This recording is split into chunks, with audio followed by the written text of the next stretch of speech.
Olá, alunos, sejam bem-vindos a essa nossa aula para resolver questões de provas de concurso aqui do Instituto AOCP. Um computador busca a primeira instrução na memória e decodifica para determinar seus operandos e as operações a serem executadas com eles.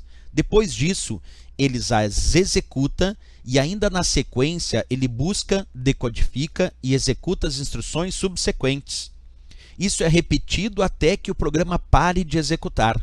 Essa sequência é tecnicamente conhecida como letra A, ciclo da CPU, letra B, busca em memória, letra C, indexação de disco, letra D, descarga de cache e letra E, alimentação de buffer.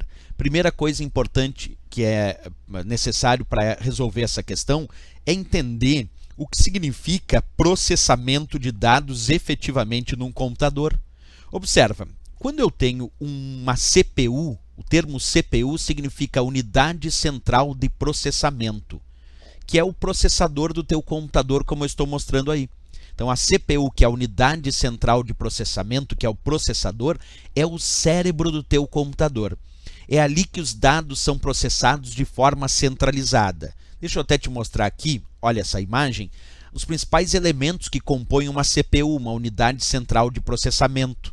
A UC, que é a unidade de controle, que controla e fornece os comandos que indicam como os dados serão processados. A OLA, que é a unidade lógica aritmética, é aquela que de fato processa os dados. E os registradores, que são pequenas porções de memória que vão armazenando os dados que a OLA vai processando. Então, dentro da CPU, a OLA é de fato quem processa os dados. Os registradores são porções de memória que gravam, armazenam os dados que a OLA vai processando ou entregam dados para a OLA processar. E quem comanda e controla todo esse processamento dentro da CPU é a UC, que é a unidade de controle.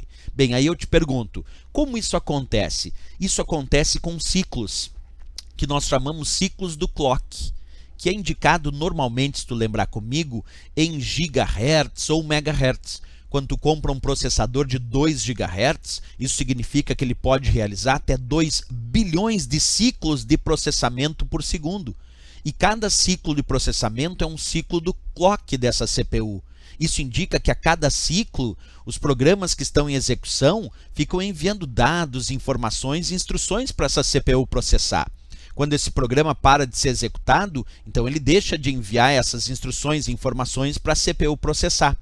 Portanto, quando a gente volta agora para a questão, analisa comigo, ele diz: um computador busca a primeira instrução na memória e decodifica. Por exemplo, pode buscar lá nos registradores ou em outra memória e decodificar para determinar seus operandos e as operações a serem executadas com eles. Depois disso, ele executa e ainda na sequência ele busca, decodifica e executa as instruções subsequentes, como se fosse um ciclo, porque ele está buscando, busca a instrução, executa, processa, busca de novo. E ele diz, isso é repetido até que o programa pare de executar.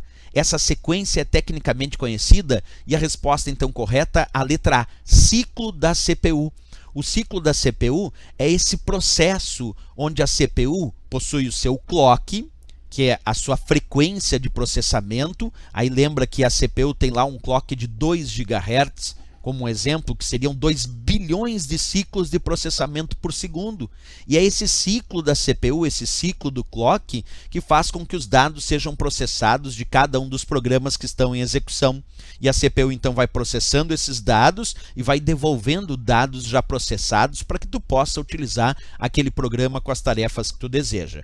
Portanto, toda essa sequência que ele indicou como buscar, decodificar e executar as instruções, isso é conhecido como ciclo da CPU, essa repetição que acontece buscando, decodificando e executando as instruções demandadas por aquele programa. Por isso a nossa resposta aqui, a letra A de América para essa questão. Certo, pessoal? Se gostou do nosso vídeo, não esquece, marca gostei e também se inscreve no nosso canal para receber aviso, porque aqui a gente vai publicando cada vez mais vídeos com questões resolvidas.